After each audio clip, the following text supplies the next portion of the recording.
My horn didn't work on my Chrysler 300, so I bought this off of Temu for like 15 bucks. It's got multi-sirens and like a police horn. It's really cool. What I did is I just zip tied the horn down here to the front of the body underneath the Chrysler. Just zip tied. It's a pretty big horn, so I couldn't find anywhere for it to fit in my engine without the hood hitting on it. Then I just ran the wires up through here, and my positive to my positive, my negative to my negative. But this is what it sounds like. It's pretty amazing for $15.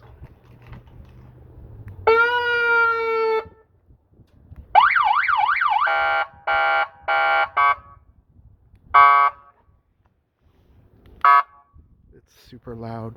Really good deal, guys.